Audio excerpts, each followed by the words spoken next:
from this act of shirk, of taking your priests and your rabbis and your maulanas as your lords and God beside Allah. So a man came to the Prophet ﷺ. He said, "O Messenger of Allah,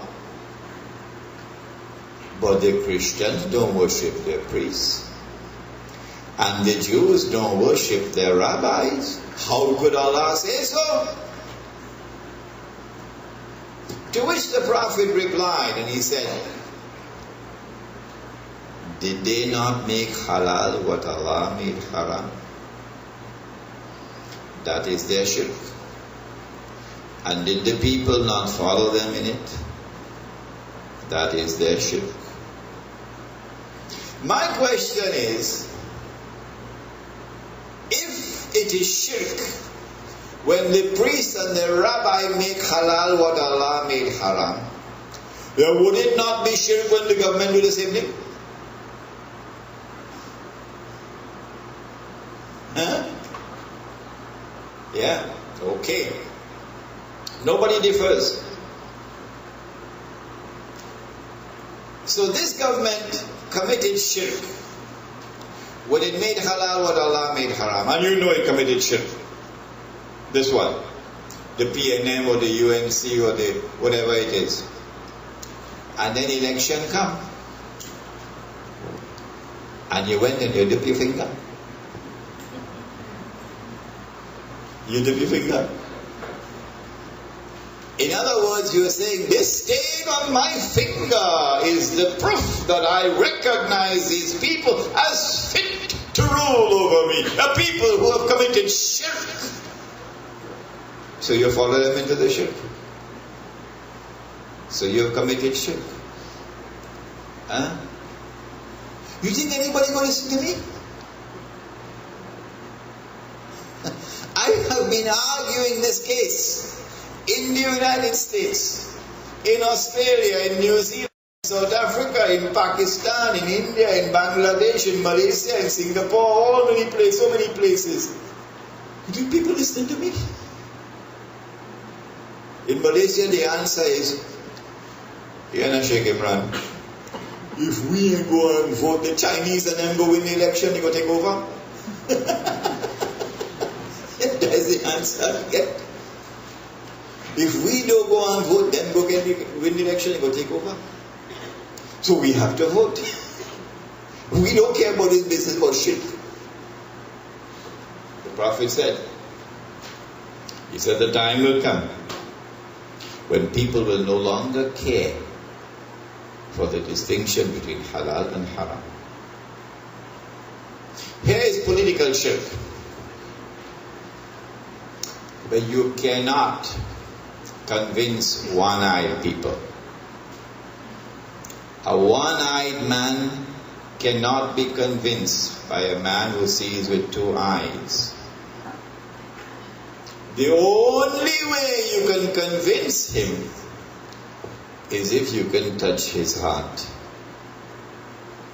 And this is why when they hit you, as they're hitting me now, when they hit you, and they hit you with a piece of wood, and they hit you with a stone, and they hit you with a piece of iron, you have to be able to take the blows.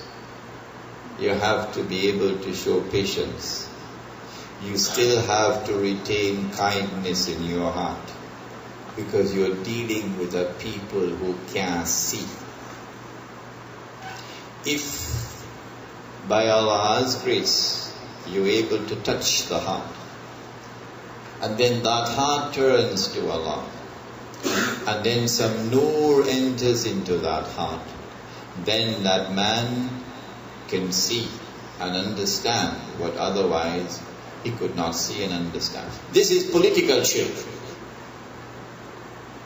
There is shirk in the economy.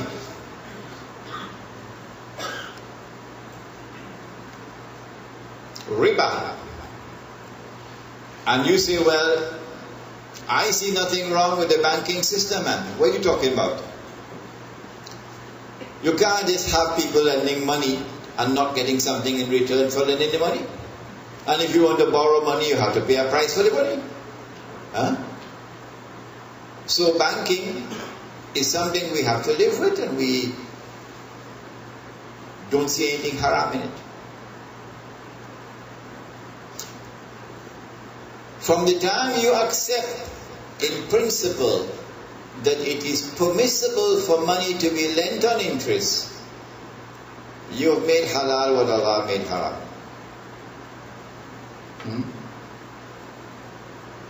Around the world today, the economy around the world, except in the most remote villages, the economy around the world is based on riba. And the Prophet said, alayhi salatu wasalam, that the age of Dajjal will be the age of kathratul riba. There is shirk in the political system, there is shirk in the economy, there is shirk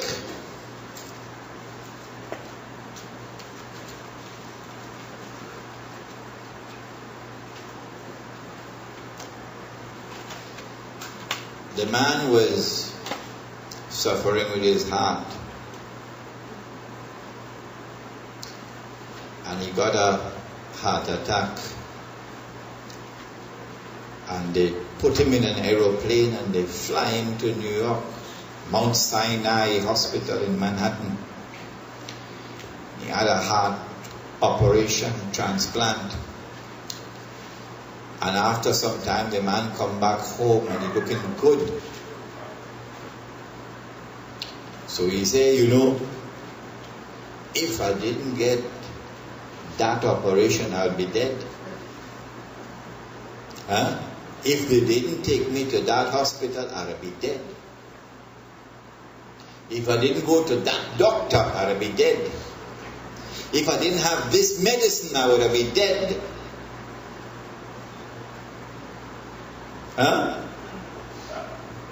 If they didn't have that piece of equipment, I would have been dead. Oh, I see. So life and death is now in the hands of that piece of equipment, not Allah's hands. Life and death is now in the hands of that hospital, not Allah anymore. Life and death in the hands of that doctor, not Allah anymore. This is not to say that a Muslim should not make use of the benefit of medical science. Not at all. But at all times, we must remain firm in our conviction. Life and death are in Allah's hands. A student of mine, about 3 years ago, it was Christmas time, December, in Manhattan, winter time, and I'm delivering a lecture in a masjid in Midtown, Manhattan. In the middle of the lecture, telephone call come. Tell Sheikh Imran, interrupt his lecture, come straight to the hospital. The student is in the hospital. So I went to the hospital. He was on some life support system. The doctors eventually, after a few hours, they came to us and they said to us, we would like to suggest that the machine be turned off because we don't think that there is any hope left for him.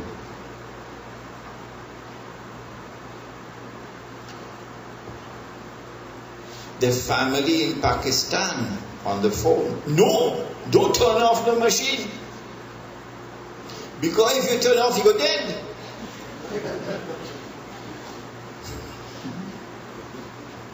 So I spoke to the wife. I said to her, if your husband is to die, the machine can't keep him alive. And if your husband is to live, turning off the machine ain't gonna kill him. Do you believe that, sister? She said, yes. I said, tell the doctors to turn off the machine. The man died a couple hours before. And his chest was only pumping up and down. He died long. A few hours ago he died. hospital making more money, you see.